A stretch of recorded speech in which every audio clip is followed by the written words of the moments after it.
ചില ഭാഗങ്ങളിൽ പടർന്നു പിടിക്കുന്ന എബോള രോഗബാധയെക്കുറിച്ചും അതിനെതിരെ ലോകാരോഗ്യ സംഘടന നൽകിയിട്ടുള്ള ജാഗ്രതാ നിർദ്ദേശത്തെക്കുറിച്ചുമാണ് പറയുന്നത്.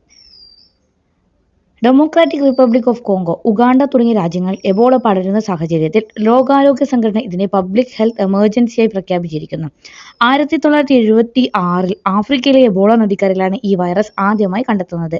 ഇത് മനുഷ്യന്റെ ആന്തരിക അവയവങ്ങളെയും രോഗപ്രതിരോധ ശേഷിയെ കഠിനമായി ബാധിക്കുകയും ഗുരുതരമായ അവസ്ഥയിൽ ശരീരത്തിന് അകത്തും പുറത്തും രക്തസ്രാവത്തിന് കാരണമാവുകയും ചെയ്യുന്ന ഒന്നാണ്.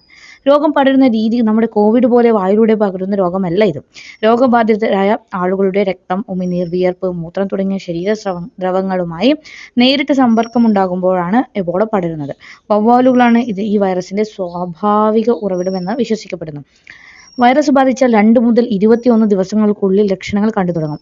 ഇതിന് പൂർണ്ണമായ ഒരു പ്രതിവിധി ഇല്ലെങ്കിൽ രോഗലക്ഷണങ്ങൾ തുടക്കത്തിലേ കണ്ടെത്തി ചികിത്സിക്കുന്നത് ജീവൻ രക്ഷിക്കാൻ സഹായിക്കും. ഇതിനായി ചില വാക്സിനുകളും ലഭ്യമാണ്. ഇന്ത്യയിൽ ഇതുവരെ എബോള വലിയ രീതിയിൽ റിപ്പോർട്ട് ചെയ്യപ്പെട്ടിട്ടില്ല. എങ്കിലും വിദേശത്തുനിന്ന് വരുന്ന യാത്രക്കാരെ നിരീക്ഷിക്കാനും ആശുപത്രികളിൽ ഐസൊലേഷൻ സൗകര്യങ്ങൾ ഒരുക്കാനും അധികൃതർ ജാഗ്രത പുലർത്തുന്നുണ്ട്. ഇന്ത്യയിൽ രോഗം പടരാനുള്ള സാധ്യത വളരെ കുറവാണെങ്കിലും ജനസാന്ദ്രത കൂടുതലായതിനാൽ തുടക്കത്തിലേ കണ്ടെത്തുന്നത് പ്രധാനമാണ്.